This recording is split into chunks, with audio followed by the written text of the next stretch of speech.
আপনারা দেখছেন news now, খবরের নতুন ভাষা। এশিয়া ডেভেলপমেন্ট ব্যাংকের অর্থায়নে নির্মীয়মান বিভিন্ন পর্যটন পরিকাঠামো প্রকল্পের অগ্রগতি খতিয়ে দেখতে শুক্রবার দুপুরে কৈলাসহর সফর করেন পর্যটন মন্ত্রী সুশান্ত চৌধুরী।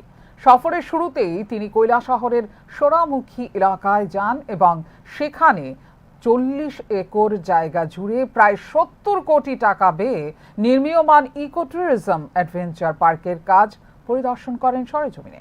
এরপর কৈলাসহর শহরের ওপর নির্মীয়মান 59 কোটি টুরিস্ট লজের কাজও খতিয়ে দেখেন তিনি। মন্ত্রী সুশান্ত চৌধুরী জানান, বর্তমানে সংশ্লিষ্ট প্রকল্পগুলোর কাজ প্রায় 40% সম্পন্ন হয়েছে।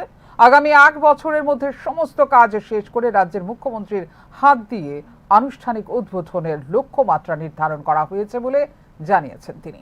মূলত 59 কোটি পর্যটন ক্ষেত্রকে দেশ বিদেশের পর্যটকদের কাছে আরো আকর্ষণীয় করে তুলতেই বাস্তবায়ন করা হচ্ছে এই বৃহৎ প্রকল্পগুলো।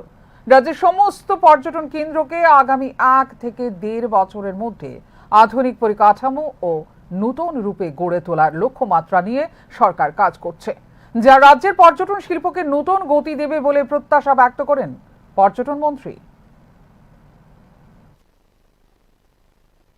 বছরের মধ্যে সারা রাজ্যের পর্যটনের যে পরিকাঠামো নতুনভাবে আমরা সাজিয়ে তোলার চেষ্টা করছি, তাতে অনেকটা সফলতাও এসছে এবং আগামী 1 থেকে 1.5 বছরের মধ্যে সম্পূর্ণভাবে আমাদের যে অনগোয়িং প্রজেক্টসগুলো আছে, যেগুলো এডিবি ফান্ডেড, স্বদেশ দর্শন ফান্ডেড, গভর্নমেন্ট অফ ইন্ডিয়া বা আমাদের সিডবি, প্রত্যেকে এই ফান্ডেড সমস্ত প্রজেক্টগুলো আমরা সম্পন্ন করব এবং সারা রাজ্যের এই পর্যটন ক্ষেত্রগুলো একটা বিশ্ব মানচিত্রে নতুন রূপ আমাদের ধারণ করবে।